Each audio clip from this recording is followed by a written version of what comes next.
Bueno, ¿se escucha? Bueno, primero, muchas gracias. Mi nombre es Darío Sandrone.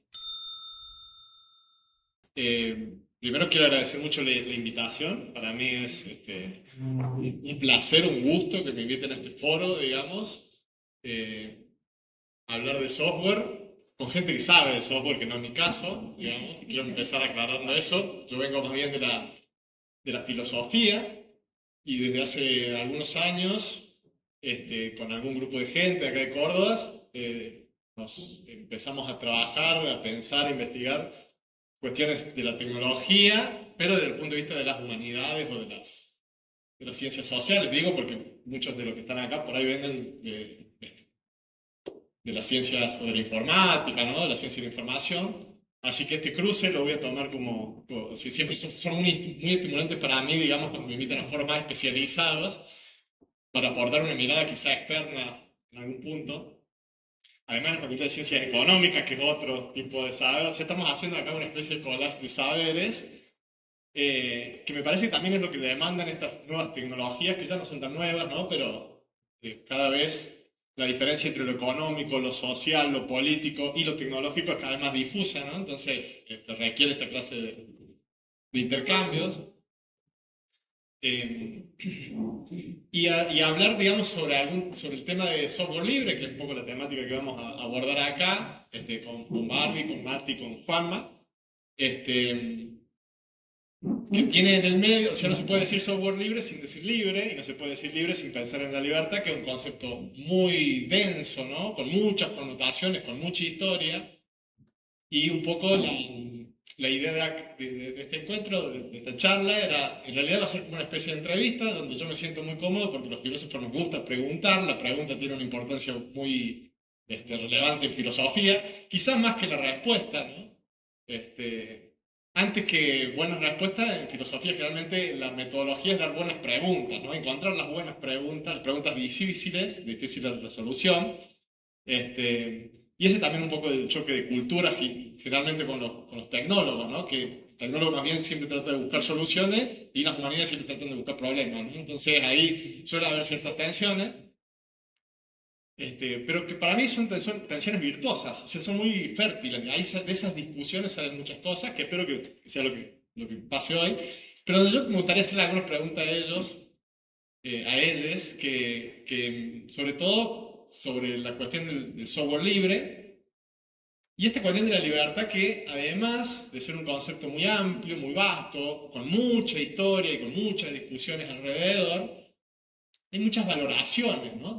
No solo de qué es la libertad, sino de qué tipo de libertad es buena y qué tipo de libertad es mala, ¿no? O cuál es la libertad correcta y la libertad indebida, ¿no? Y además, en la coyuntura política del país, la palabra libertad parece que se ha puesto otra vez en la agenda de las discusiones de los debates de teoría política, ¿no? De libertad, ¿no? Que no todos los pueblos de libertad ha sido una cosa valorable, ¿no? Algunos pueblos antiguos, lo que te hacía una persona importante era que vos tuvieras un destino, ¿no? Que los dioses te hubieran asignado por ser un guerrero o gobernar un pueblo. Los donadi eran libres, digamos. Ser libre y no tener ningún destino era ser, digamos, nadie, ¿no? Es decir, para ser alguien tenías que no tener una libertad, sino que tenías que estar destinado a algo.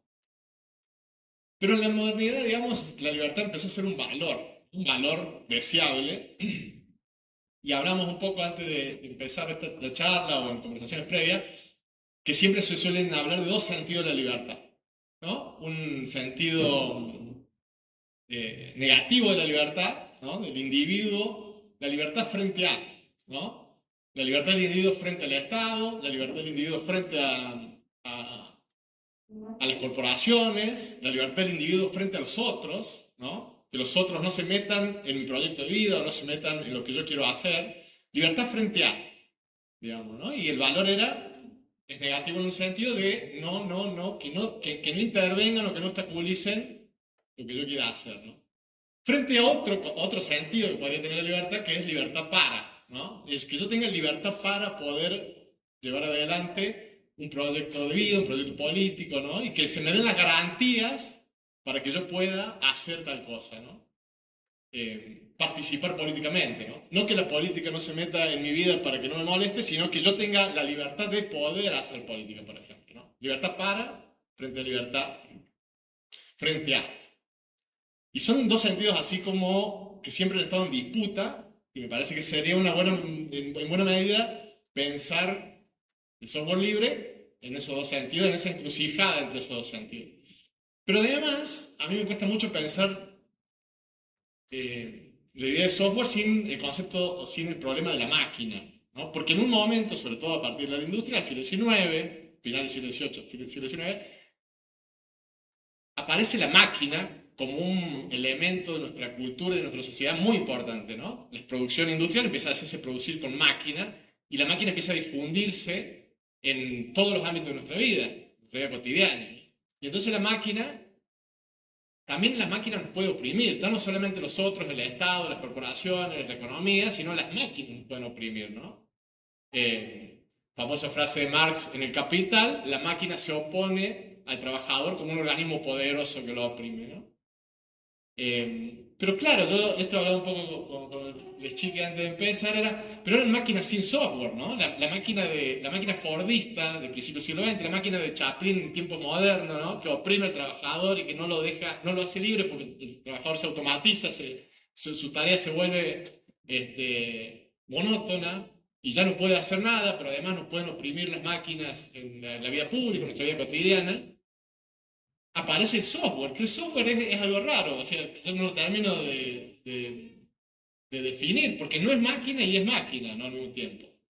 Es algo que se añade a algunas máquinas, ¿no? Empieza a aparecer el software como un intermediario, como una interfaz entre la máquina y los usuarios humanos, y quizá también uno puede pensar que el software es ese elemento que permite que la máquina mecánica del siglo XIX, que cortaba la libertad porque hacía siempre lo mismo, era cíclica y volvía una y otra vez a lo mismo, automatizada, la idea de la automatización como lo contrario a lo libre, porque no hay posibilidades abiertas, sino que siempre es la misma, el software parece que, estando en la máquina, permite que la máquina haga cosas no automáticas, no automatizadas, quizás imprevistas incluso, y además se puede colectivizar, ¿no? Un software puede estar en muchas máquinas individuales y volver una comunidad de máquinas y de usuarios con esas máquinas. Es decir, el software abre un universo político, social, con las máquinas que no están en el siglo XIX y no está hasta mediados del siglo XX. Yo diría que en la década del 70 empieza a haber las producciones con control numérico, que además los software nos permiten comunicarnos con la máquina. O sea, le podemos escribirle a la máquina para que haga cosas, algo que no está en el siglo XIX, donde son palancas y son perillas, ¿no? Y son correas. Parece el movimiento físico, el lenguaje físico es el único que teníamos para comunicarnos con las máquinas, pero la aparición del software nos permite además comunicarnos de manera no física, ¿no? Con escritura, programar, es escribir antes de alguna manera, ¿no? Escribirle a la máquina lo que queremos que haga, que la escritura es una forma de comunicar estrictamente humana, ¿no? Y sin embargo podemos compartir, podemos escribirle a las máquinas pueden comprender lo que escribimos y pueden actuar en consecuencia, ¿no? Entonces, nos reíamos porque, ¿puedo pasar esto un poquito? Sí, Nos reíamos porque a mí me gustaba mucho cómo arrancaba la presentación que habían preparado ellos, que es el software libre. Yo digo, bueno, me voy a desburrar de que es el software libre, pero la segunda es que es el software, y me parece bien que demos ese paso atrás, porque podríamos empezar por ahí, ¿no? Es decir, ¿qué implica que en algún momento de la historia, no hace mucho, ¿no? Las máquinas empiezan a tener software, empiezan a tener algo que no es máquina, pero que es una especie de universo común entre la máquina y los usuarios humanos, que empieza a tener su propia dinámica y empieza a tener su propia autonomía y empieza a crecer, ¿no? ¿Qué significa que las máquinas tengan software? Las máquinas, y sobre todo las máquinas actuales, ¿y qué es ese universo de software en la relación de la máquina y el humano? Y pensándolo siempre en la clave esta de los dos sentidos de libertad o del sentido de la libertad. Y después podemos empezar a pensar el software libre, ¿no? sí. No, no había orden para agarrar el micrófono, pero pedí autorización acá a los compañeros para agarrarlo porque parece súper interesante. A mí me pasa como profe de programación, me pasa que yo me dedico a enseñarle a otras personas a que creen software, ¿no? Que esto de darle las instrucciones a la máquina. Entonces es una discusión que tenemos todo el tiempo con los estudiantes, de decir, bueno, ¿qué es programar? Y programar es darle instrucciones a la computadora para que haga algo, básicamente, digamos. Después lo complejizamos un poco, ¿no? Diciendo, bueno, lo hacemos en un lenguaje que nosotros como humanos entendemos y que hay un programa dentro de la computadora que traduce eso que nosotros escribimos a ceros y unos, que es lo que al final la computadora entiende y ejecuta. Lo que me parece interesante de esta comparación que hace es que qué diferencia hubo con respecto a la revolución industrial y después la aparición de las computadoras como máquinas, como otro tipo de máquinas, es que siempre en las máquinas que están prediseñadas para hacer algo en particular, digo prediseñadas porque cuando se las concibe las máquinas, se las concibe con un fin específico, siempre está ese fin, que es el del diseñador de esa máquina o de los diseñadores, quienes se pelearon, quienes discutieron, quienes le dieron sentido, lo que sea, pero cuando se crea la máquina, se crea con un propósito específico dado por las personas que crea la máquina, ¿no? Con un destino. No, la máquina tiene un destino, no es libre la máquina. Pero tiene un destino, tiene un propósito diseñado por la persona que la diseñó y la creó y le dio vida a esa máquina. La diferencia grande con respecto a lo que es la computación es que las computadoras se crearon sin un sentido, sin un fin específico. De hecho, la discusión grande de Turing en su momento fue la creación de la máquina universal, la máquina que haga cualquier cosa, lo que sea, digamos. Entonces no había una idea de esta máquina sirve para algo, sino que sirve para todo, o sirve para lo que sea, o sirve para lo que le digamos nosotros que haga, ¿no? Entonces ahí hubo una diferencia súper grande, que es que las computadoras nacieron como máquinas que obedecen órdenes y el fin de la computadora es seguir las órdenes de quien le dé el orden, el fin de la computadora. Entonces, el propósito de una computadora no va a estar dado por un diseño original, no va a estar dado por un diseñador de la máquina, sino va a estar dado por un tercero, por otra persona que le va a dar instrucciones a la computadora de alguna forma para que haga o deje de hacer cosas. Entonces, ya la agencia, la capacidad de hacer de la máquina está dado por otras personas y y cierro con esto como para este pequeño bloquecito que me pareció interesante, es que las máquinas, hasta que aparecieron las computadoras, cumplían solamente el fin del creador. A partir de las computadoras, las máquinas cumplen el fin de la persona que la programa, que puede no ser el creador, puede ser cualquier otra persona, como nosotros, por ejemplo. Entonces, de repente existen máquinas a las que nosotros le podemos decir qué cosas queremos que haga y hay una disputa entre todas las personas que tienen la capacidad de darle instrucción a las máquinas de, bueno, qué es lo que va a hacer, qué sentido, y ya el sentido este que vos decías, de decir, bueno, la máquina me limita o me libera, no va a estar en el diseño original, sino que va a estar en las intenciones de las personas que programan, básicamente.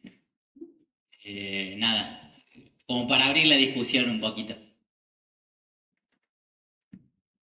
Bien. No definí qué software, pero... No, está bien, no, pero bueno, a veces las definiciones de diccionario no son tan esclarecedoras como todas las periferias, digamos, y las derivaciones que uno puede llegar a dibujar alrededor del software, que sin definirlo, ¿no? Hay un filósofo muy famoso que se llama Martin Heidegger, que todo el tiempo habla del ser sin definirlo, y hizo carreras filosóficas hablando del ser y nunca dice qué es el ser.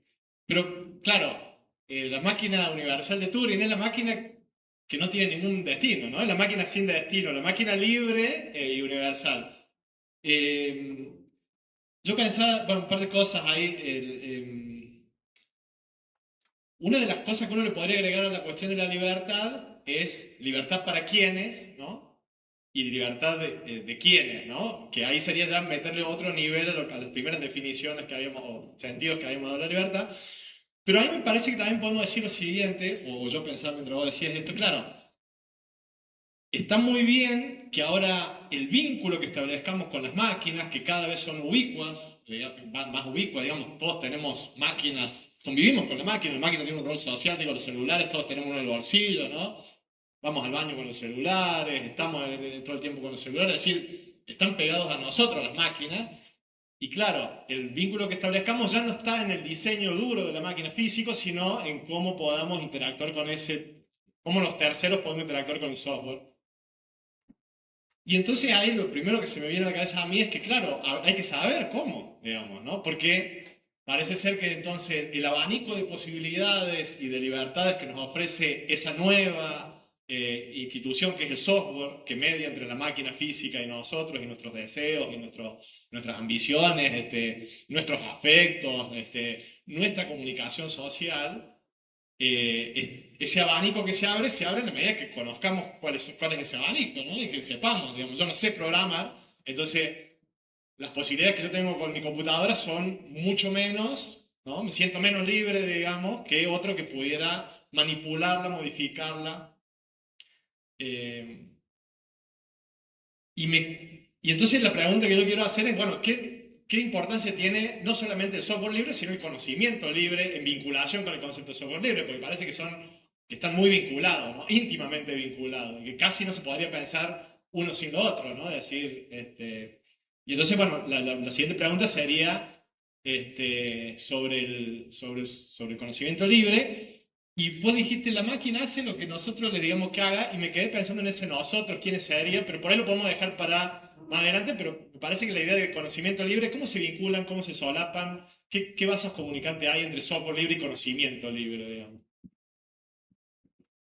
Sí, sí, yo necesitaría arrancar con el eso, y vincularlo de ahí, no sé si parece. Bueno, yo antes quería decir otra cosita. Sí, dale. En el sentido que cuando arrancaron a hablar, vos arrancaste a hablar de programación, enseguida aparece la palabra lenguaje. Yo, para quienes no me conozcan, no vengo del palo del software. A lo largo de más o menos 10 años de estar acompañando el Frisol, me he acercado un poco, estoy aprendiendo algunas cositas, usar herramientas libres, me animo a abrir la terminal. Si hay un tutorial claro, puedo llevar adelante instalaciones simples, digamos, pero llego como que hasta ahí. Vengo del palo de la comunicación, entonces lo mío es el uso de la palabra y la lectura. Entonces, cuando estabas hablando de lenguaje, decía yo, bueno, sí, la programación es un lenguaje. Ahora, el lenguaje está mucho antes de la programación, porque es la manera en la que nosotros podemos aprender el mundo, con H y sin H.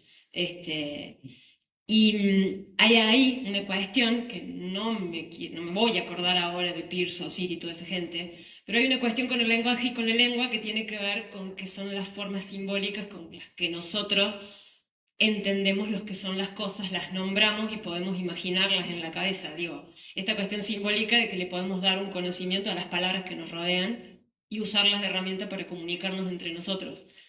Y hay algo ahí que, a la medida que uno conozca más palabras, conoce a la vez más cosas, conoce cómo nombrarlas y puede entablar vínculos con la comunidad de la que forma parte y así transmitir el conocimiento de este tejido del mundo que viene desde las primeras conversaciones de ronda alrededor del fuego hasta ahora. Pensaba en un momento en 1984 cuando lo que se quería en la novela era reducir la capacidad de pensamiento a la mínima expresión de palabras para que podamos pensar lo menos posible y cómo nos abre el mundo la lectura a través de la palabra para poder efectivamente poder tener una participación más amplia, más libre y más comprometida y más participativa. Digo, esta cuestión de sentir que si uno tiene un mundo con más palabras, es como si tuviera a la vez más colores, me puedo poner muy cursi, pero digo, en ese punto, cuando ustedes dijeron la programación es un lenguaje, dije, bueno, es un lenguaje que entiende alguna gente. El lenguaje en sí, y con todas las limitaciones, porque podemos hablar de accesibilidad y la cantidad de gente que no puede entrar a la palabra escrita o a la sonora, digo, pero hay como una cosa previa, ¿no? Que es la palabra en circulación, y que para que podamos realmente ser libres hace falta tener acceso a esa palabra, a esa lectura, y esa manera de ponerla en común. A mí la palabra común me parece que es muy importante en esta conversación, pero ahora sigo. Quería meter esa cucharita. Vos me decís cuál querés que... Sí, la que sigue. Bueno, estuvimos viendo un poco de qué... Ah, no, la que te trae la definición, que era la tabla.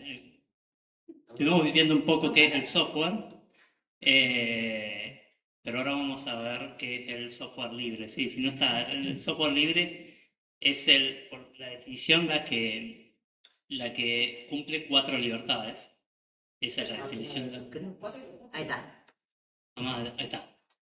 Las 4 libertades de software libre, según la definió la Free Software Foundation.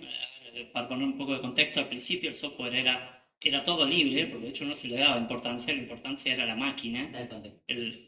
Claro, ahí lo que importaba era la máquina y se vendía la máquina y el mismo desarrollador de la máquina, el que desarrollaba el hardware, te daba el software, creaba el software, pero nadie le daba importancia al software en sí. Y ahí apareció Bill Gates, que tiene una carta famosa, Open Letter to Hobbies, que dijo: acá hay una industria importante que le podemos encontrar su lado económico, y bueno, así pasó a ser que hoy las empresas más valiosas del mundo son las que desarrollan software y no tanto las de hardware. Pero ¿qué pasó? Entonces ahí es que se creó, o sea, al principio era todo el software libre, todo el mundo te daba las instrucciones, el código fuente de cómo funcionaba tu programa, y cualquiera lo podía modificar. Te daba la computadora, acá está el código, si querés modificarlo. Y bueno, una anécdota famosa con Richard Stallman, que es el que está a la izquierda, que es el fundador, el filósofo, el inventor del concepto de software libre, es que tenía una impresora, la impresora no funcionaba bien, como sigue pasando con todas las impresoras, obviamente, pero bueno, él era programador, entonces lo podía arreglar. Y entonces le dijo al fabricante de la impresora: a ver, denme el código, yo lo arreglo, yo lo puedo arreglar. Y le dicen: ah, no. Le dijeron: el código fuente es propietario, no lo podés ver, solo nosotros lo podemos ver, solo el desarrollador, el fabricante lo puede ver y nadie lo puede modificar. Entonces, bueno, ahí Stallman se puso furioso y creó todo un movimiento de software libre donde establece cuáles son las 4 libertades que debería tener el software, y creó el sistema GNU, que después terminó siendo GNU Linux, que es lo que estamos instalando acá en el Interface. Entonces, si vas a la siguiente slide, un screenshot, veamos las 4 libertades del software, 4 libertades del software que establecieron, que está la libertad 0, que es la libertad de usar el programa con cualquier propósito. Muchos habrán instalado un programa y viene un contrato de licencia larguísimo, nadie lo lee, es todo en jerga legal, y le da siguiente, aceptar, siguiente. ¿Lo leíste? Sí, obvio. Pero bueno, ahí te establece las condiciones de uso del programa y te dice que no lo podés usar para cualquier cosa, no se puede usar para cualquier propósito el software propietario, sino que el desarrollador te dice lo podés usar para tales cosas. Hay un montón de casos bizarros y cosas extrañas. Por ejemplo, en Visual Basic no podías usar Visual Basic, que es un lenguaje de programación muy usado, no lo podías usar para crear un procesador de texto que compita contra el Microsoft Word, porque la licencia te decía que no podías hacer eso. Entonces, ¿cómo que no puedo hacer? Si yo quiero crear un procesador de texto, no se puede. Y bueno, uno acepta No podía usar Windows para hacer armas de destrucción masiva. Claro, no puedo usar. Sí, un tema sensible también. Pero bueno, en el software libre se puede usar para cualquier propósito, incluso para propósitos que no fueron originalmente pensados. Esto es un poco de la cultura hacker que tiene, por ejemplo, el movimiento ciberciruja. Ahí en ciberciruja lleva un pedazo de una cafetera. Ah, mirá esta cafetera, no, me gusta la resistencia, esta la voy a sacar y la voy a usar para un calentador, y le das otro propósito. Eso es un poco esta libertad de poder usarlo para cualquier cosa. Después la libertad 1 es la libertad de estudiar cómo funciona. Para eso se requiere tener el código fuente. El código fuente, que es la receta del programa, poder estudiar, poder ver qué hace, poder ver que no tenga cosas espías o investigar para aprender. Es muy importante para fines educativos. Alguien que esté estudiando puede entrar a los grandes proyectos de software libre, ver cómo desarrollan, por ejemplo, el kernel de Linux, que es una obra de arte de la ingeniería, y poder leerlo todo y aprender. Después también la libertad de distribuir copias a otros usuarios. Nosotros acá tenemos un montón de pendrives, los podemos copiar legalmente y dárselo a otra persona, hacerle modificaciones y dárselo a otra persona, y nadie te va a venir a correr y decir, no, esto es piratería y es ilegal lo que estás haciendo y te vamos a perseguir con software legal. Y después, bueno, la libertad de mejorar, poder mejorar eso y compartirlo con otra persona. O sea, pues yo puedo modificar, y esas modificaciones que yo le hice al software, que yo sé programar, se las puedo distribuir a otra persona. Y bueno, estas 4 libertades filosóficas dan un montón de posibilidades. Lo más importante es que tenés que tener el código fuente para leerlo y permiso para poder modificarlo, porque también hay software que tener el código fuente pero no lo puedes modificar. Para que sea totalmente libre tiene que tener eso. Una cosita, un ejemplo de cuando uno empieza a ver de qué se tratan estas 4 libertades, uno las lee medio en abstracto y no se da mucha idea de a qué le permite, ¿no? A mí me gustaba asociarlo con esta idea que recién Darío decía de la libertad frente a o la libertad para. Fíjense que estas definiciones que pone acá son libertad para, principalmente, ¿no? Libertad para usar, para estudiar, para adaptarla a mis necesidades, para modificarla. Entonces esas libertades para se chocan a veces con la libertad frente de, por ejemplo, lo que es la propiedad intelectual del autor, ¿no? Toda la idea que hay detrás de las autorías y el copyright, y ahí sí se asocia directamente con el tema del conocimiento, ¿no? O sea, todo lo que estamos hablando de software y cultura libre son perspectivas que tienen que ver con esta libertad para hacer cosas y no de libertad de frente, que es la lógica que tiene el copyright en general. De decir, bueno, yo tengo mi objeto y frente a los otros yo tengo libertad de hacer lo que yo quiera y los otros no tienen derecho a hacer lo que quieran con mis cosas. Entonces esa es una perspectiva del copyright duro, por decirlo así. No es tan en choque, pero se podría charlar. Pero bajándolo un poquito a tierra, yo un ejemplo que me gusta dar muchas veces para entender a qué te permite, porque uno cuando te dicen sos libre, haz lo que quieras, estás medio en bola, decir, bueno, no sé qué puedo, ¿viste? O sea, ¿a qué me estás habilitando?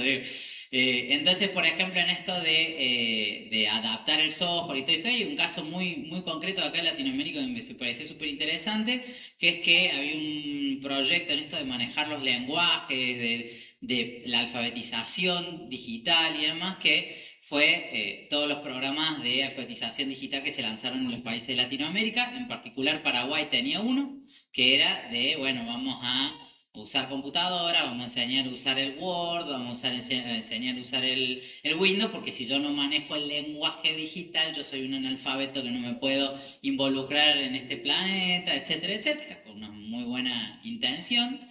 Y el tema fue que cuando compraron las máquinas, le instalaron Windows, le instalaron Microsoft Word y todo ese tipo de cosas, se encontraron con que el Word y el Windows no vienen en guaraní. Sino que, nada, otro montón de lenguajes, pero no el guaraní, porque el autor original no pensó nunca que alguien lo iba a usar en guaraní. Y en algunos países es un problema, porque Paraguay, guaraní es un lenguaje oficial, no es un lenguaje de segunda mano o un lenguaje que habla una minoría o ese tipo de cosas, sino que todos los documentos estatales, por ejemplo, tienen que estar en español y en guaraní, porque son las lenguas oficiales de Paraguay. Y además de que tenés muchísima población de que solamente habla guaraní, no habla español. Entonces te encontrás con un programa de alfabetización digital que no es inclusivo porque no existe la posibilidad de que los chicos que manejan solo el guaraní lo puedan utilizar.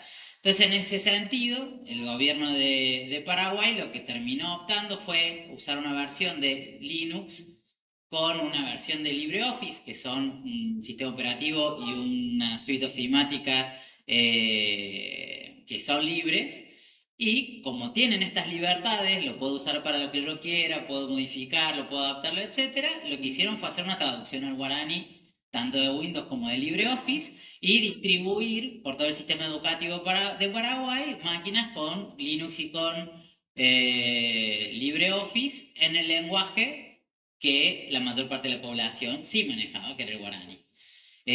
A eso hablamos nosotros cuando decimos que lo podemos adaptar a nuestras propias necesidades.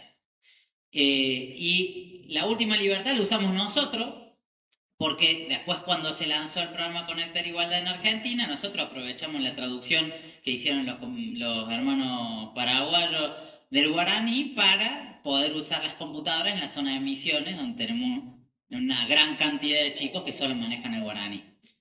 Nada, eso, quería contar un poco un caso concreto.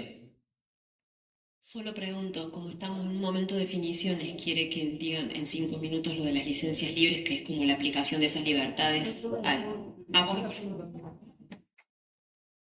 Te doy el pie, porque que no estamos hablando del Xiu guaraní, no estamos hablando de verdad que es una calamidad que ha desarrollado el software de la comunidad universitaria, pero alguna vez vamos a tener que hablar de las tragedias del software. Broma, ¿no? No, pensaba esto porque me quedó muy loco que tengamos que tener libertad para mejorar. O sea, ese concepto no sé si no le llama la atención, que uno tenga que disputar la libertad para mejorar. Se supone que la mejora de algo, para un software, de cualquier objeto, de nuestro entorno, la mejora del mundo, no es algo que uno tenga que disputar ser libre para eso, sino que se supone que podría ser que no habría que aclararlo, ¿no? No habría que ponerlo como un requisito de algunas cosas, sino... Pero también es cierto que lo mejor y peor son elementos valorativos y generalmente sociales, ¿no? Es decir, lo que es mejor para uno no necesariamente es mejor para otro. Entonces, cuando metemos la palabra mejora, metemos una discusión de valores, de qué se considera importante y qué se considera mejor y peor, donde cual ya no es una cuestión técnica o científica, sino es una cuestión de disputas sociales, ¿no? Pero pensando esto de la libertad yo decía, bueno, una de las características principales de pensar a cualquier objeto como instrumento, como una herramienta es esa paracaidad, ¿no? Es decir, ver una piedra y pensar que con esa piedra la puedo arrojar y romper algo, es pensar que la piedra sirve para eso, ¿no? Entonces, la visión instrumental que tenemos de las cosas es la visión que tenemos cuando podemos encontrar en cualquier objeto alguna paracaidad, algún uso, ¿no? Y la idea del paracaídas está muy vinculada con la idea de uso, ¿no? Y uno podría pensar ahí en que uno de los problemas que tiene pensar a todas las tecnologías como en clave instrumental es que solamente pensamos en el uso, ¿no? Y ahí viene la frase de Tía, digamos, que es, toda tecnología es buena o mala según cómo se use, ¿no? Y entonces pensamos ahí, primero el problema está en que hay un carácter neutral de la tecnología, ¿no? Es decir, la tecnología no tiene un valor intrínseco, sino que según cómo lo usemos, el valor está en el usuario, cómo lo usa el usuario. Ahora, esa idea supone una clara demarcación entre usuario y diseñador. O sea, ahí hay un abismo entre los que usamos y los que diseñan. Y bueno, los diseñadores no tienen valores. Toda la cuestión política, de leyes, todo se discute en los usos y nunca en el diseño, ¿no? Pero uno podría pensar que justamente estas tecnologías son las que nos obligan a cuestionar esa división, porque justamente el usuario y el diseñador acá se diluirían en la medida que estas tecnologías permiten ser modificadas. Es decir, no hay nada en las tecnologías que te prohíban poder modificarlas, salvo ciertas reglas o ciertas leyes donde la única libertad que tienen en cuenta es la libertad del propietario o la libertad del diseñador. Mientras que por otro carril paralelo que nunca se tocaría están las libertades de los usuarios o las posibilidades de los usuarios.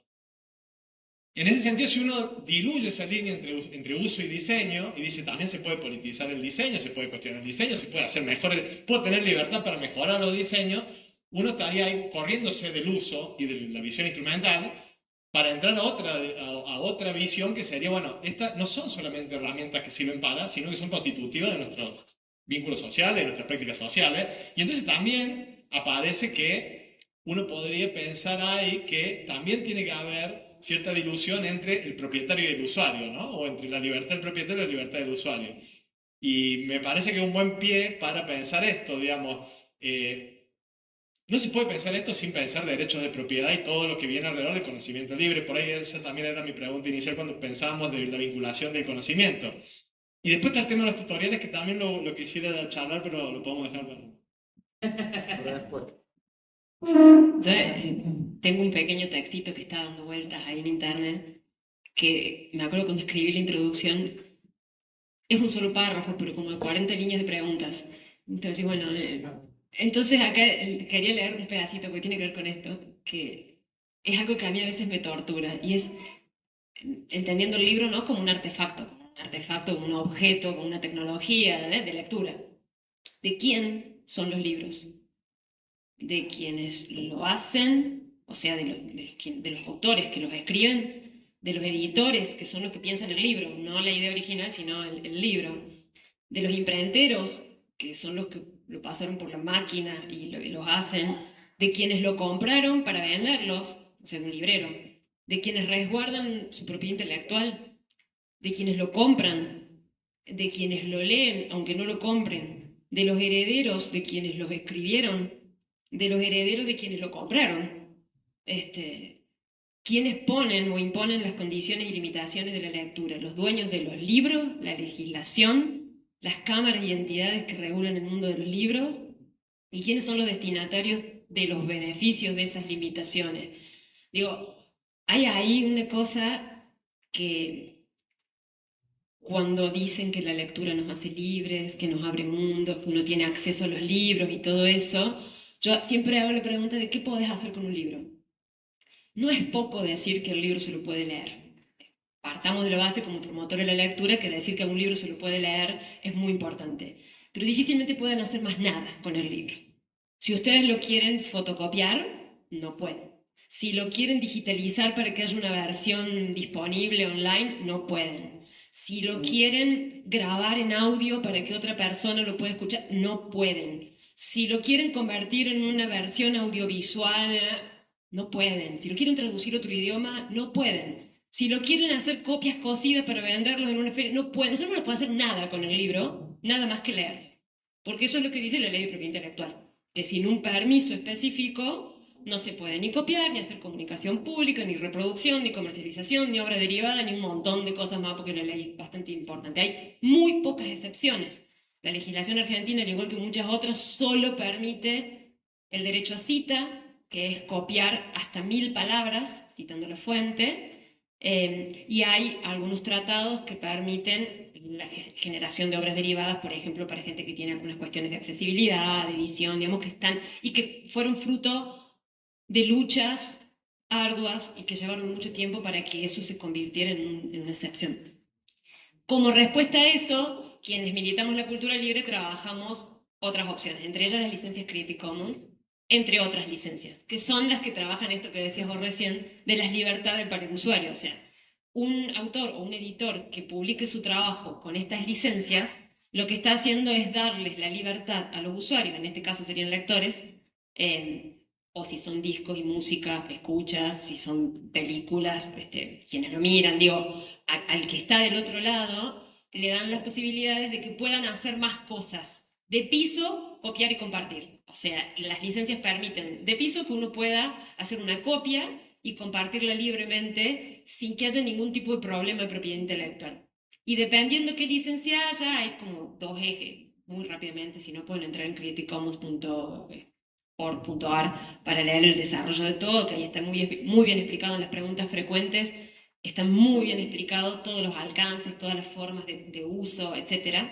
Pero uno puede, por definición, copiar, siempre atribuyendo la autoría al creador, y puede decidir, uno como autor, si va o no a dar permiso para hacer obras derivadas y si va o no a dar permiso para que se hagan usos comerciales de esas copias.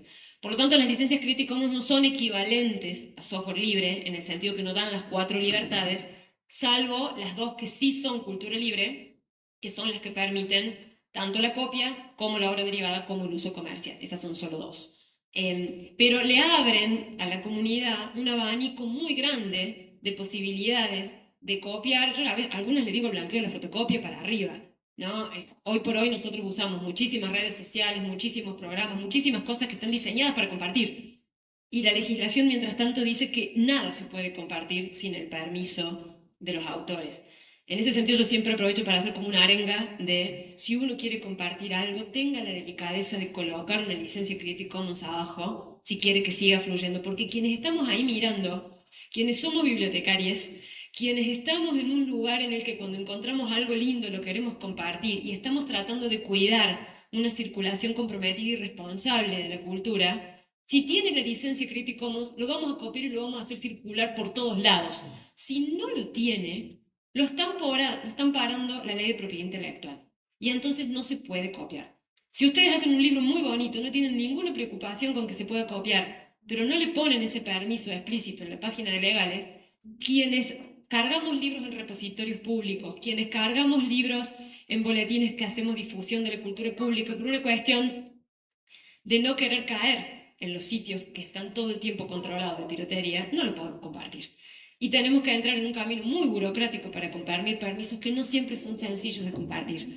Entonces, nada, esa era como una pequeña arenga, porque lo digo siempre, es muy importante que si quieren que algo se comparta, lo digan explícitamente, o pongan una vía de contacto fácil, donde uno pueda entrar y llegar para preguntar. Y yo creo que ahí, digamos, esa libertad está ahí y se usa. Haya o no permisos, haya o no leyes, la gente lo hace. A nosotros nos gustan estos espacios para hacer, y está muy bien que lo hagan, ¿no? Digo, cuando a mí me dicen, vos sos legalista, no, yo te digo qué es lo que podés hacer y qué es lo que no podés hacer. Fuera de micrófono y fuera de charla, puedo decir otras cosas. Mientras tanto, puedo decir que hay que pelear por esas libertades que nos faltan. Y si sabemos de una forma de poder hacerlas circular, las hacemos. Porque hay un montón de gente que está mirando. Y no sería nada mal que este tipo de eventos sirviera para que nos articuláramos y pudiéramos hacer que todas esas cosas compartieran y se fluyeran más fácilmente. No sé si te contesté.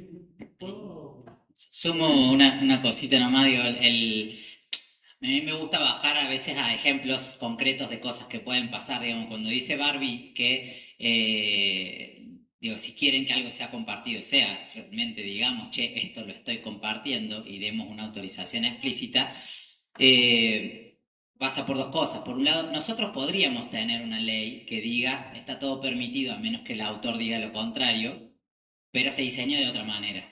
Entonces, tranquilamente podríamos tener una ley donde la carga está invertida, donde un autor pueda decir explícitamente yo no quiero que se utilice, pero que tenga el peso de decir, che, yo no quiero que se utilice, en vez de invertir la carga y que las personas seamos las que tengamos que ver si nos dejan o no dejan y veamos cómo. Eso por un lado. Y por el otro lado, a veces nosotros no nos preocupamos de este tipo de cosas porque decimos, bueno, si total, todos lados saco fotocopia, a nadie le va a pasar nada. Bueno, a veces sí pasa. O sea, hay un caso muy famoso acá en Argentina, Horacio Potel se llama, Horacio, sí. Horacio Potel, un profe de filosofía que subía los apuntes de clase suyos a un blog porque en la facultad donde estaba no había plata para pagar los libros. No solamente no había plata, sino que había libros que no se conseguían en Argentina directamente. No me acuerdo si era Nietzsche o alguno de esos de ese momento. Derrida era uno también, Derrida, Nietzsche y otro más, había tres autores que él estaba pirateando para sus alumnos, para que sus alumnos pudieran estudiar, y sí, le hicieron juicio. La Cámara Argentina del Libro le hizo juicio a través de la Embajada Francesa, que había una editorial francesa que tenía los permisos para editar esos libros. No le interesaba editarlos porque decía que no le iba a dar plata, pero cuando vio que alguien los estaba compartiendo le hicieron juicio. Y Horacio Potel se comió cana, digamos así, porque lamentablemente, inclusive acá en Argentina una cosa muy loca es que se equipara a la propiedad intelectual dentro del derecho penal, no civil, no es una multa, no es un está mal, sino te mete en cana, es penal. Nada, quería decir eso porque a veces nos decimos, es como cuando nosotros decimos cruzo rojo, total no viene nadie, bueno, a veces viene gente, digamos así. Pensaba, siguiendo un poco con la línea que plantea Barbie, de las limitaciones a la libertad de los usuarios, en este caso de los lectores, digamos, o del usuario de libros, pensándolo como artefacto, digamos, lo quiero usar para sacar fotocopia, no solamente para leer, y esa libertad puede estar ahí acotada. Pensaba en que hay como dos formas de acotar la libertad del usuario. Una, que sería como externa, que sería esta, las legislaciones, ¿no? Es decir, las restricciones no están puestas en el artefacto mismo, sino en algo externo, que son las leyes que te prohíben determinadas acciones con ese artefacto. Pero pensar que hay otra forma que tiene que ver con la libertad, con la acotación interna de las libertades. Digo, hay un capítulo de Los Simpsons donde aparece un shopping y dice: nuestros precios discriminan porque nosotros tenemos prohibido hacerlo, ponen un cartel. Es decir, claro, como la legislación te prohíbe o no te permite hacer ciertas cosas, vos podés encontrar algo en el dispositivo mismo que corte la libertad de alguna manera de los usuarios. Un ejemplo muy famoso que se usa mucho hay un artículo de Landon Biner que se llama ¿Tienen política los artefactos?, que cuenta el arquitecto Moses en Estados Unidos, en Nueva York, le encargan hacer unos puentes alrededor de Long Island, que es un lugar donde hay playas, y hace los puentes de una determinada altura, cosa que eran más baja de la altura de los colectivos. Entonces, los usuarios de transporte público, que generalmente eran de los barrios más empobrecidos, nunca podían llegar a la playa porque los colectivos no podían pasar por esos puentes. Entonces no hace falta que pongan una ley que diga los pobres no pueden ir a la playa, porque hay algo en el mismo dispositivo, puente, que ya te lo prohíben. Es una prohibición interna del diseño mismo del objeto, no externa de la ley que te dice cómo usarlo o no. Entonces yo te decía, bueno, el software debe estar lleno de esas cosas. ¿Qué es el problema de politizar el uso? Porque una vez que te lo dan ya diseñado, ya no importa si vos tenés libertad de uso, porque en el diseño mismo ya están puestos los valores de cómo tenés que usarlo y es muy difícil desacoplar eso. Entonces yo pensaba que ese es un problema típico del software. El software mismo, ya en su diseño, limita las posibilidades de uso que tenga el usuario, y pensar a lo mejor si hay ejemplos que podrían dar ustedes de cómo ya el mismo diseño del software impide algunos usos de los usuarios, pero si fuese libre y pudiese ser modificado por el usuario mismo, podría ampliar esas posibilidades. O pensar eso como el mismo, a diferencia de los libros, el mismo software podría, de alguna manera, cooptar las libertades de los usuarios, pero sin vía externa, decir leyes, sino en el mismo diseño del software, ¿no? Claro, acá un ejemplo que hay es impresoras, volvemos a las impresoras malditas, que tienen... hacer una charla que se llame impresora maldita.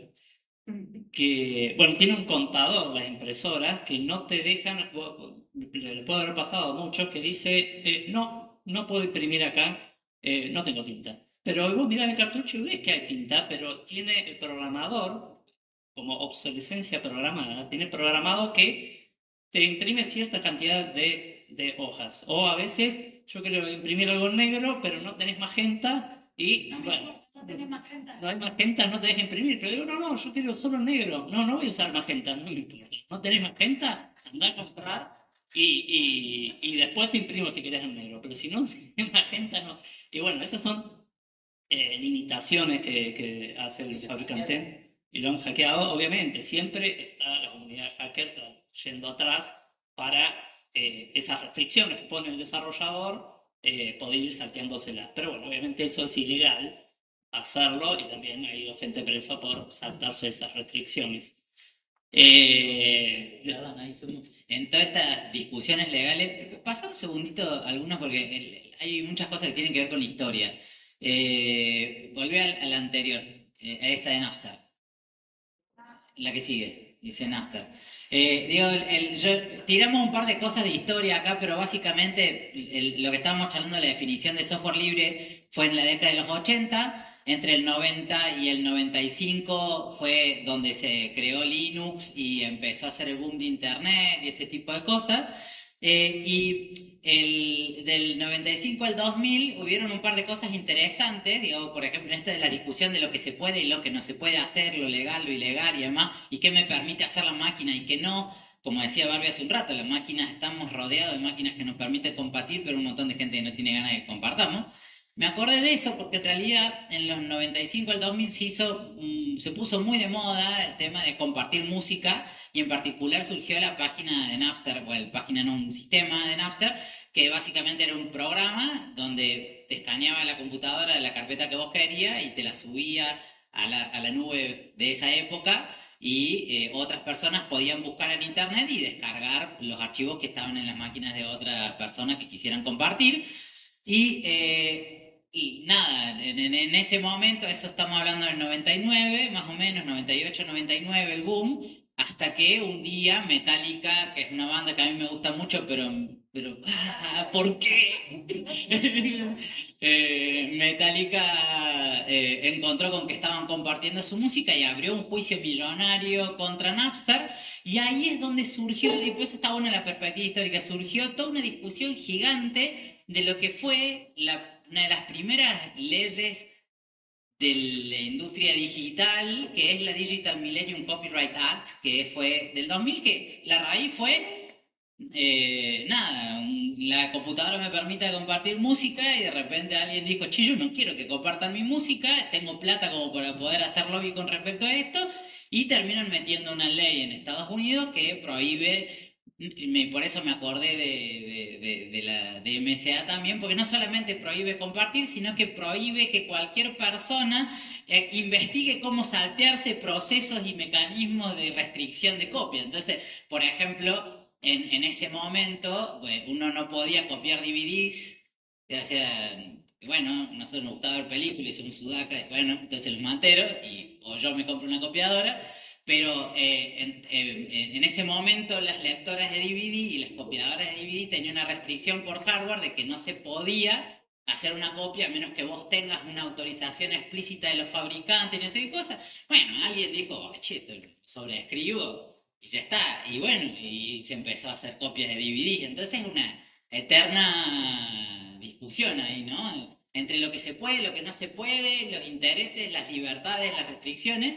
Y solo una cosita, pasado un poquito más, lo que estuvo interesante, lo que estuvo interesante después de eso fue que cuando surgió toda esa discusión en los 2000 fue un boom terrible, porque no me van a dejar copiar. Y se hizo la Wikipedia, se hizo Creative Commons, surgió Fundación Vía Libre, surgió el Rubik acá en Córdoba, surgieron un montón de movidas de cómo compartir y cómo construir colectivamente a partir de esas restricciones artificiales. Y el siguiente, después, y en la siguiente hubo un congreso súper interesante, hay más todavía, después lo pueden ver, pero no, ese estaba bien. Un congreso súper interesante en el 2006, donde se terminó escribiendo este libro que se llama Monopolios Artificiales sobre Bienes Intangibles. ¿Qué es toda esta discusión? Esta discusión se trata de cómo hay gente que quiere poner límites artificiales a cosas que en realidad podríamos hacer tranquilamente por el bien de todos y todas. Nada, pero a mí me entusiasma. Yo solo voy a decir DRM. Los libros digitales, muchos vienen porque los editores necesitan que tenga un DRM para que nadie pueda descargarlos y compartirlos en otro lado, porque eso es piratería, y la piratería es mala, mala, mala. Para el sector editorial es una discusión compleja, muy sensible. Sí. Vos decías recién el caso del penal de este profesor. En el 2020 el debate por los PDF escaló tremendamente. Los docentes no tenían ningún libro con el cual poder darles a sus estudiantes en las aulas virtuales porque los editores no lo permitían, y los autores en las redes sociales decían ¡mi salario! Y en los debates, ¿no?, entre la lectura, la autoría y qué se puede hacer, estuvieron a la orden del día y con un nivel de violencia mediática muy importante. O sea que es un debate cotidiano, aunque parezca que no, y aunque los libros se fotocopien en las escuelas, cuando asoma la posibilidad se arma el gran lío. Todas estas opciones son las que habilitan otras cosas. U otras estrategias comerciales, en las que no me quiero meter, pero hoy por hoy el streaming vino a querer resolver ese problema dándote una app en la que en realidad no descargaste nada. Descargaste pero no lo descargaste pero no lo vas a poder compartir, es una copia pero no lo es, está pero no está, mientras pagues, bueno, es como todo otro mundo. Pero quería decir eso y que nos hagas la pregunta realmente interesante porque nos acaban de decir que nos volvemos calabaza. Dale. Era difícil. No, no sé si alguien me estaría bueno hacer preguntas, pero quería preguntar esto porque me parece que es una cuestión que yo me lo planteo mucho. ¿Cómo cambió el escenario desde los 80 a los 90 a la actual, y en el sentido de los procesos colaborativos para el diseño de software? Digo, la imagen de una empresa con diseñadores haciendo un software y poniéndolo a la venta en el mercado se ha modificado bastante, ¿no? Más bien hoy las empresas diseñan nutriéndose de la colaboración de los usuarios que ingresan de alguna manera a través de datos, digamos, sus comportamientos, sus intereses, los patrones de uso. parece ser que la colaboración es capitalizada también por las empresas privadas de alguna manera y ya no es un modo de producción de software distintivo de empresas, digamos, vamos a decirlo lícitamente capitalistas, sino que el capital mismo se ha apropiado o encuentra la tecnología apropiada para apropiarse de las colaboraciones de los usuarios. En caso, Amazon, ¿no? Trabaja mucho con toda esta colaboración cruzada. De hecho, uno de sus emprendimientos es el Turk, que hace alusión al turco, aquella vieja máquina del robot que jugaba al ajedrez, que después se descubrió que había un humano adentro que la manejaba, pero el cinismo de decir, parece una tecnología, pero en realidad hay muchos humanitos adentro que terminan construyendo el software que luego vendo como propiedad mía, ¿no? O sea, el escenario ha cambiado y parece que la colaboración ha sido capitalizada también, ¿no? ¿Qué hacer ahí, no? Yo súper cortito porque quiero aportar algo, pero no quiero acaparar toda la palabra. Entonces, no, solo una gran complicación y debate que se tiene hoy en día es de quién es el poder de cómputo hoy en día. Porque el software es un commodity, una cosa que circula libremente, las empresas, bueno, alguien desarrolla, alguien lo acapara, alguien lo que sea. Entonces, hoy en día lo que más nos tiene preocupado a muchos, digamos, el tema es decir dónde se ejecutan las cosas y dónde están los datos, de quién es el hardware. Volvemos a la discusión del hardware. Las grandes empresas son las empresas que tienen granjas de servidores, donde están los datos de la gente, donde se ejecuta la vida de la gente, y vos haces todo el software libre que quiera, total, yo después me lo voy a acaparar y lo voy a usar en estas máquinas yo, y no podemos salir de esa jaulita. De ahí es donde surgen algunas discusiones que intentamos dar como punta de resistencia, pero no le encontramos una respuesta todavía, que son la del auto-hosting, de decir, che, yo me armo mi propio servidor, tengo mis propios datos, la de la no obsolescencia programada de las computadoras, decir, bueno, volvamos a tener máquinas y poder de cómputo, y eso, toda la movida de los cibercirujas. Hoy había una discusión que estábamos teniendo súper interesante con Enrique sobre el software liviano, digamos, se hace software que es súper pesado para que corra en determinadas máquinas y nada, y esta semana pasada, por ejemplo, se seguía el movimiento del Voyager que fue lanzado hace una banda de años, más de 40 años, y sigue funcionando y mandando información del espacio que no es reútil y se puede actualizar y modificar, y vos la ves y es decir cómo hacen con esa máquina. Entonces, una de las vueltas de roja que se está dando en este momento es de quién es el hardware, básicamente, nuevamente, y dónde están los datos. Claro. Sí, una de las cosas que fueron cambiando desde que yo participé en casi todos los FreeSoftware desde 2006, y al principio, en esa época, Linux y el software libre estaba visto demonizado por Microsoft y las grandes. Microsoft decía que Linux era el cáncer de América, que iba a destruir la economía norteamericana, que era comunista. Y hoy no, Microsoft ama Linux, ama el software libre porque se dieron cuenta que la construcción colaborativa de conocimiento es imparable y tiene un montón de ventajas. Por ejemplo, yo participo en Wikipedia. En esa época estaba la Encarta, muchos se van a acordar la Encarta, uno tenía el CD y lo usaba. Obviamente era contenido desarrollado por Microsoft y sus socios y uno no podía modificar. Yo me acuerdo de haber leído el artículo de Mi Pueblo que tenía un montón de errores y no podía decir, che, no, esto que está diciendo cualquiera. En cambio, después apareció Wikipedia y aparecieron un montón de proyectos abiertos de conocimiento libre en contraposición a los propietarios que había. Y en el caso de Wikipedia es un caso de éxito porque pasó a ser el líder y de hecho Encarta no pudo competir contra la cantidad de gente que está elaborando una enciclopedia libre con licencia libre, porque son miles y miles y miles, y Microsoft, por más que pone mucha plata, no hay forma de competir con eso. Google lo intentó también con Google Knoll, que le iba a pagar a eméritos que desarrollen contenido de calidad, no sé qué. No funcionó tampoco, y hoy Wikipedia, aún con sus problemas y su constante desarrollo, o sea, nunca se termina Wikipedia, siempre tiene obviamente errores, pero que se van corrigiendo y van teniendo artículos, nunca se termina, pero llegó a tener en pocos años ser más grande, la enciclopedia más grande del mundo, mucho más grande que la enciclopedia británica que llevaba cientos de años escribiéndose. Entonces, y lo mismo con Wikipedia, hay equivalentes de conocimiento libre en todo. O sea, en mapas tenemos Google Maps y tenemos OpenStreetMap, en hardware tenemos el hardware libre. Algunos, la parte libre es la liga y la de referencia, y otras no, otras es minoritario. Pero bueno, ¿qué fue cambiando desde el comienzo de Clisol hasta ahora? Linux en ese momento era muy demonizado, hoy es el sistema operativo más usado por lejos. Por lejos Linux es lo más usado, porque en los celulares tienen Android, que su corazón es Linux, y routers en cualquier dispositivo tienen Linux adentro. Y los servidores de las grandes empresas, de las grandes Facebook, Amazon, Microsoft, tienen todas Linux. El tema es que ganamos libertad o perdimos, y yo creo que perdimos, aún usando software libre. Usar software libre es una condición, pero no es lo único necesario, sino que, claro, se necesita también tener control de esos datos. Y, por ejemplo, sí, tenemos todos celulares con Android, Linux es software libre, pero después Google le agrega toda una capa de cosas propietarias y todos mis datos terminan estando en servidores de Google, entonces sea que no tengo más libertad, tengo menos. Bueno, eso es una paradoja decirlo con eso.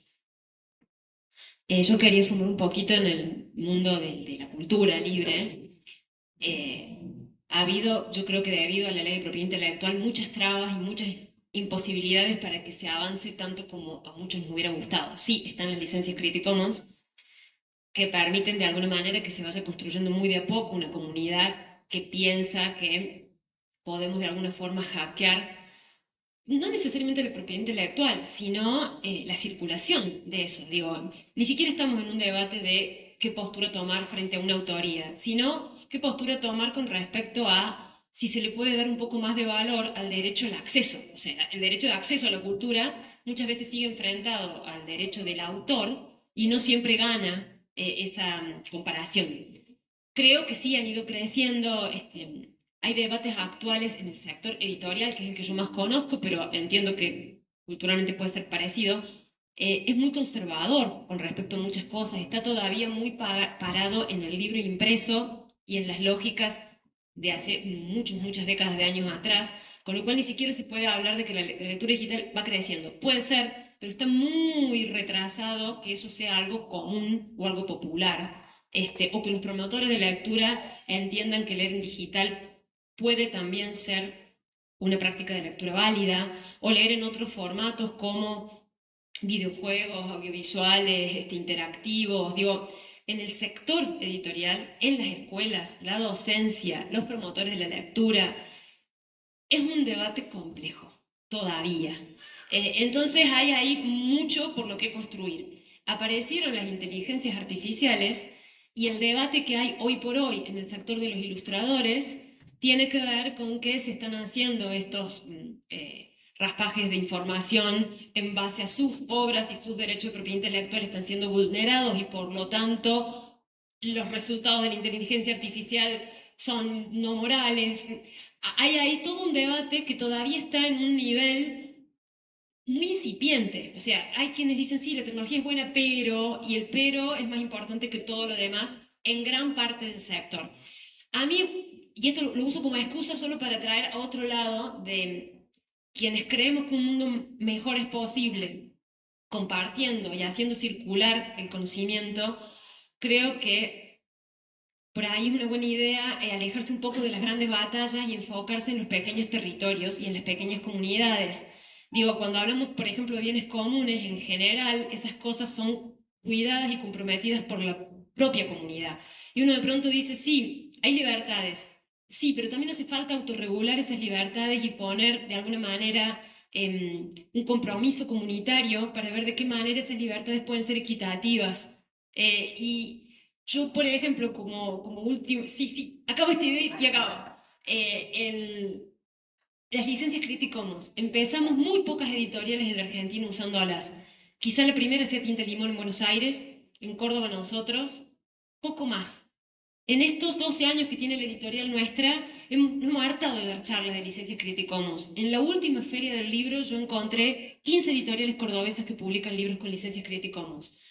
En otras provincias eso no pasa porque quizá no hubo este debate. Entonces yo digo, Si uno planta esa semilla y en la comunidad en la que está, en el territorio, empieza a tratar de construir de esa manera, quizás se puedan ir armando pequeños nodos que después compartan la experiencia con otros, ¿no? A mí me parece que el frisol, las sueltas que hacemos con las brujas y algunas charlas que hacemos, abonan a esa semilla, a saber que en la comparación estamos perdiendo mal, el mundo editorial sigue siendo súper conservador, pero se va expandiendo a un paso muy lento, pero uno nunca va a saber cuándo eso puede federalizarse más, ¿no? Seguir repartiendo como semillas que se sueltan es un poco la idea de estos eventos, por lo menos para mí. Bueno, esta última frase para Monsanto, que lo vieron, las semillas que se sueltan, ¿no? No sé si hay que cerrar porque me gustaría mucho que haya alguna, pero no puede, preguntas de la gente, ¿no? No tenemos, para que sea colaborativo. Está re bueno, pero tenemos una charla de la Wikipedia. Está bien. Bueno, entonces, perdón las manos levantadas, en todo caso que ahora después cuando terminan pueden intercambiar. Eso. Está bien. Perfecto. Bien, bueno, muchas gracias por la presencia y un aplauso para Barbie, para Marty.